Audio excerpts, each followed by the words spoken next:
而失传了。我穷毕生之力也没将他们补齐。遗憾的是，有一半的拳法因为战乱。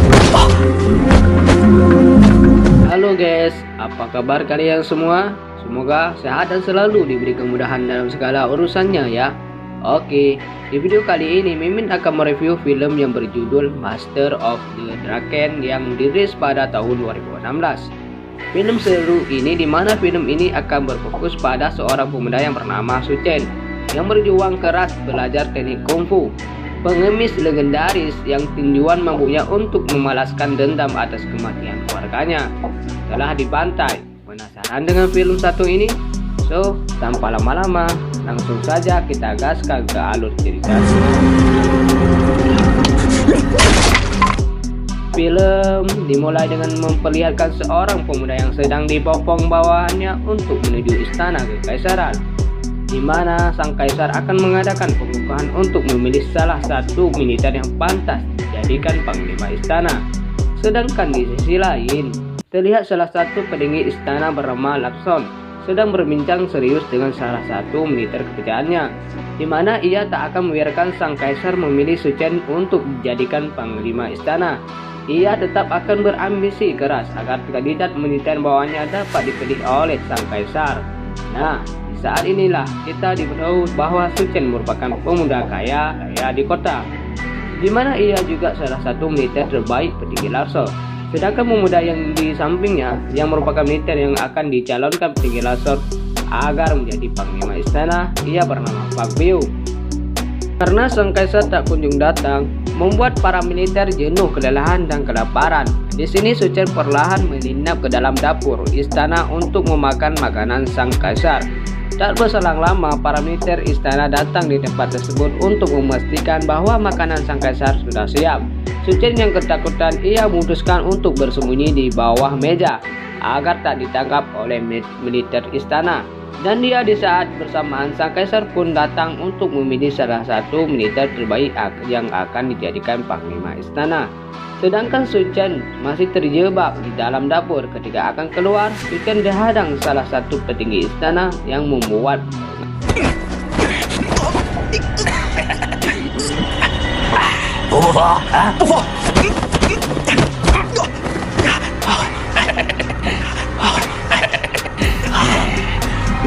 Di sisi lain, Larso yang melihat sang kaisar sudah datang, ia kemudian menyuruh Larso untuk mengumumkan militer yang dipilih untuk dijadikan panglima istana.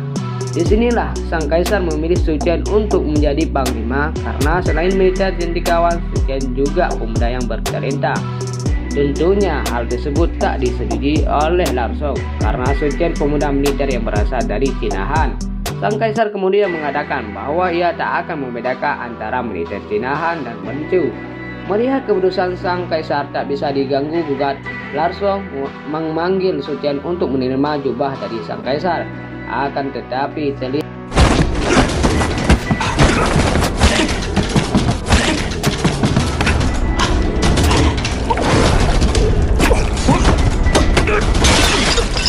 tentunya hal tersebut membuat para militer mendengar perkelahian mereka. Karena tak ingin melihat Su Chen tertangkap, petinggi istana berusaha menyelamatkan Su Chen dari kejaran para militer. Di waktu bersamaan, Su Chen pun datang di hadapan mereka, dan di saat inilah jubah panglima diberikan kepadanya. Tak berselang lama, salah satu militer melaporkan pada Larso bahwa ada penyusup di dalam dapur sang kaisar. Larso yang mengetahui hal tersebut, ia pun langsung menyuruh para militer untuk menangkap Su Chen karena ia memakai topi yang bukan miliknya. Hal tersebut telah membuktikan bahwa Su Chen mencuri makanan di dalam dapur sang kaisar dan harus dihukum atas kesalahan yang ia perbuat. Larso yang melihat hal tersebut, ia tak bisa berbuat apa-apa karena militer yang mencuri dan melakukan kesalahan, ia akan dihukum cambuk, dicabut jabatan militernya serta dijadikan budak. Nah, di saat inilah Pak Biu, kandidat petinggi Larso, terpilih menjadi panglima istana.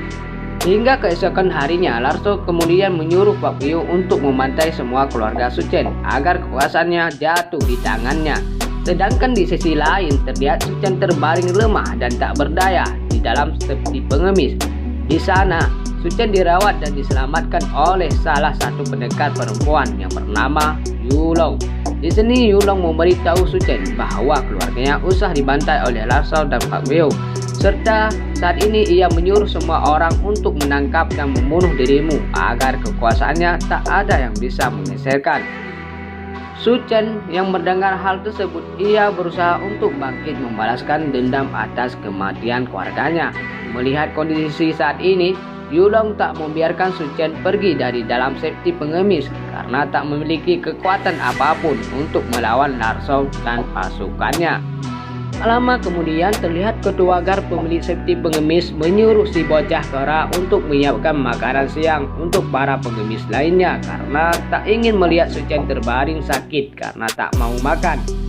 Yulong menyuruh kedua pengemis membawanya agar bisa menikmati makanan yang sudah disiapkan. Terlihat Su Chen dengan rasa terpaksa menyantap makanan yang sudah tak layak untuk dikonsumsi. Hingga keesokan harinya, Su Chen memutuskan untuk pergi bersama bocah karena melihat suasananya sedang keberadaan dirinya, dan disinilah ia sadar bahwa kata-kata Yulong bahwa ia tak boleh gegabah karena tak memiliki kekuatan untuk melawan Pak Weo dan Long Song. Hari-hari pun berlalu, terlihat Su Chen merenungi kehidupan yang sudah tak ada semangat untuk hidupnya. Sehari-harinya ia habiskan untuk mabuk-mabukan. Bahkan sang pacar pun sudah tak mau mengenal dirinya karena saat ini Su Chen pemuda pengemis yang sudah tak kaya raya seperti dulu. Terlihat di dalam kuil sekte pengemis, tiba-tiba Su Chen kebayang-bayang wajah Long Song karena telah membantai dan membakar semua keluarganya.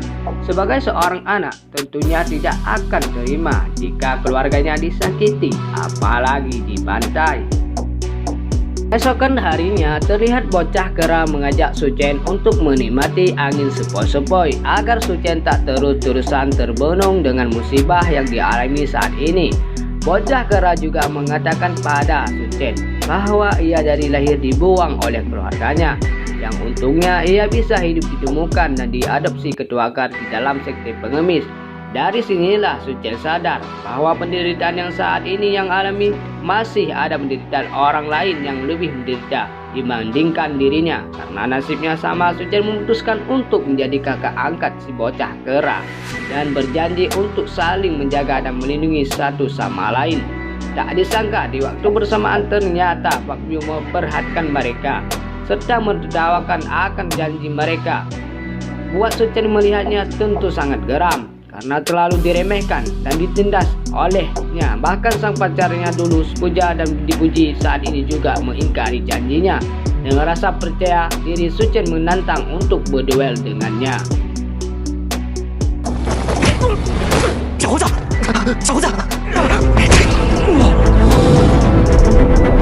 Tak memiliki keahlian bela diri, tentunya dengan sangat mudah dikalahkan oleh Pak Weo. Di saatnya pun datang Yulong dan Pak Tua menyelamatkan mereka berdua.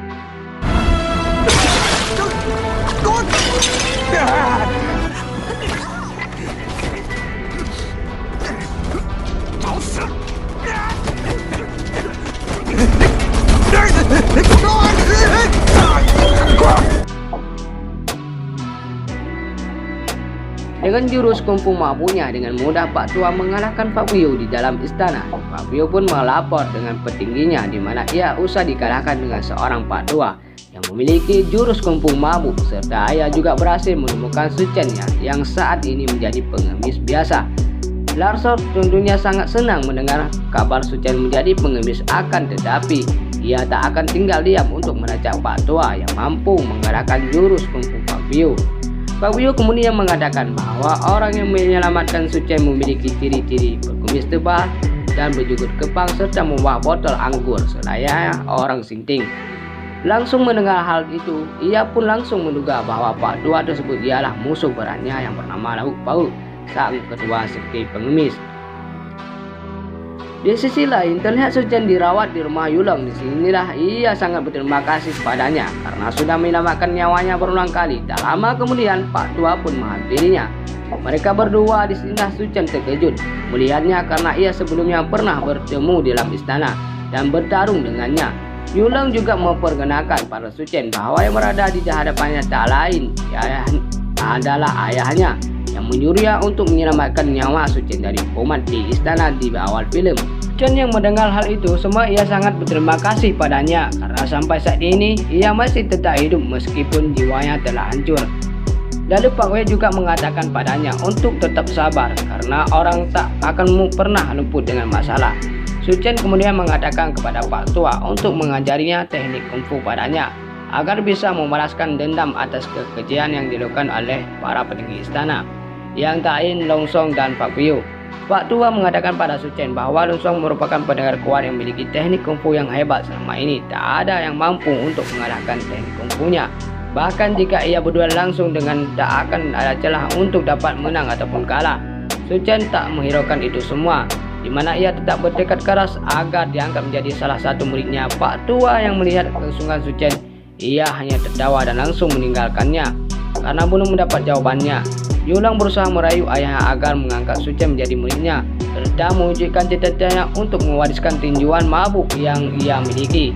Karena Su Chen memiliki budi pekerti yang baik, tentunya memiliki semangat yang tinggi untuk berlatih tanpa waktu yang lama. Sang ayah mengabulkan permintaan putrinya untuk mengangkat Su Chen menjadi salah satu muridnya. Sebelum latihan, Pak Tua memberi isyarat pada Su Chen bahwa sebelum mulai latihan ia harus minum anggur terlebih dahulu agar seni kungfu yang diberikan dapat ditangkap dengan cepat. Latihan pun dimulai dengan perlahan. Su Chen pun meniru segala gerakan yang diberikan, juga mengajarkan tinjuan mabuk padanya. Berharap Su Chen menjadi satu-satunya pemuda yang dapat mewarisi kungfu legendaris tinjuan mabuknya. Hari demi hari dilewati untuk berlatih dengan sungguh-sungguh. Di sela latihan ia juga meminum anggur agar mendapat ketenangan untuk memperkuat segala gerakan yang ia keluarkan. Pak Tua juga mengatakan bahwa ia hanya bisa mengajarkan separuh gerakan tinjuan mabuk padanya karena buku yang ia pelajari sudah musnah. Dirasa kemampuan Su Chen sudah cukup, Pak Tua meninggalkan sebuah surat untuknya di mana ia akan pergi ke sementara waktu menjelaskan misi selanjutnya. Setelah ditinggal pergi, Pak Tua, Su Chen tetap melatih keras untuk menyempurnakan tinjuan mabuk yang diajarkan. Tentunya sebelum melatih, Su Chen tak lupa untuk meminum anggur banyak-banyak agar setengah gerakan tinjuan mabuk bisa ia temukan dan dikuasai. Terlihat Su Chen belum bisa menemukan gerakan yang hilang. Nah, di saat inilah ia ingat bahwa Pak Tua telah memberikan anggur monyet yang memiliki daya maut sangat tinggi tanpa pikir panjang. Ia pun meminum setengahnya agar olengnya dapat menciptakan gerakan tinjuan mabuk yang hilang. Yulong yang melihat kondisi Su Chen lagi parah, ia berusaha untuk menghentikannya karena dianggap menyiksa diri.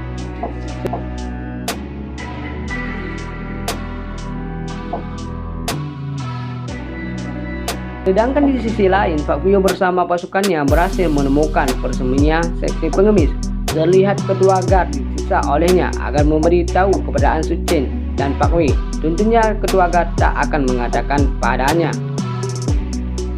Saat inilah Su Chen datang menghampiri Pak Piu dan langsung menyerangnya. Dengan kemampuan bela diri kungfu pengemis, Su Chen dengan sangat mudah mengalahkan Pak Piu.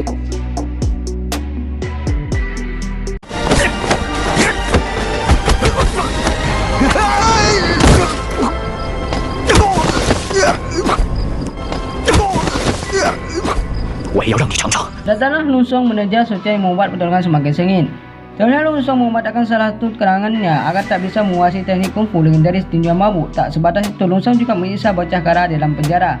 Di sini Long Song akan berjanji akan membebaskan dirinya dan para pengemis yang lain jika ia mau bekerja sama membunuh petinggi Long Song. Tentunya hal tersebut ditolak Su Chen karena tujuannya hidup ialah untuk membalaskan dendam atas kematian keluarganya yang telah ia bantai beberapa bulan yang silam. Long Song yang mendengarkan ucapan Su Chen, ia pun menertawakan serta meremehkan karena bela diri yang ia miliki tidak akan mampu membuat dirinya mundur satu langkah pun. Tak lama dari kepergian Long Song, Su Chen memikir cara agar bisa menyelamatkan saudara pengemisnya. Nah, di saat inilah ia memperhatikan gemuruh petir yang dahsyat lewat jendela penjara. Tak diduga ia pun tersambar oleh petirnya tersebut yang mengakibatkan rohnya lepas dari dalam jasadnya. Dikira mati sia-sia, ternyata Su Chen mempelajari kungfu legendaris tinjuan mabuk. Dan di saat inilah ia pun sadar bahwa ia tak boleh mati sia-sia. Ia harus bisa menyelamatkan saudaranya yang terkurung di dalam penjara. Dengan perlahan Su Chen mengayunkan tangannya, mengasah teknik kungfu tinjuan mabuknya. Bahkan Su Chen juga berhasil menyempurnakan teknik rahasia tinjuan mabuk yang telah lama hilang. Di saat inilah dia siap untuk menghadapi langsung dan pasukannya seorang diri tanpa pikir panjang. ia pun berhasil menjebol tiang penjara dengan sekali pukul. Tak lama dari kepergiannya, ia pun dihadang oleh Pak Biu dan pasukannya.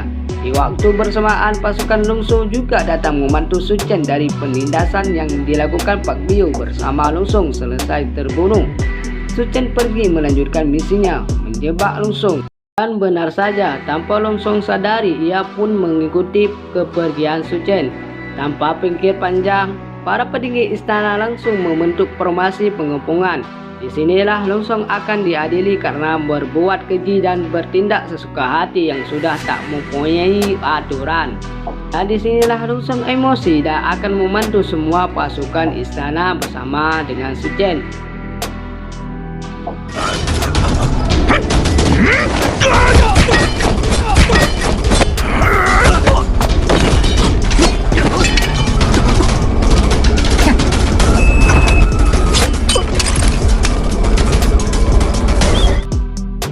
Su Chen yang tak ingin melihat pasukan istana mati di tangan Lungsung, ia memutuskan untuk melawannya.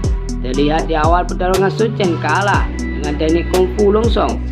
Su Chen kemudian ia meminum sisa anggur monyet agar bisa mengeluarkan teknik kungfu legendaris tujuan mabuknya. Dirasa kurang oleng, Su Chen meminum lagi anggur yang berada di sampingnya. Nah, di saat inilah Lungsung tak mampu melawan teknik kungfu legendaris tinjuan mabuk Su Chen. Saat terdesak akan mati, tiba-tiba Yulong datang yang langsung ditikam oleh Lungsung. Dalam hitungan detik, untungnya Yulong dapat membalikan keadaan, yang seketika membuat Lungsung pun tewas. Hingga keesokan harinya, diduga-duga pun terjadi, yaitu film pun berakhir.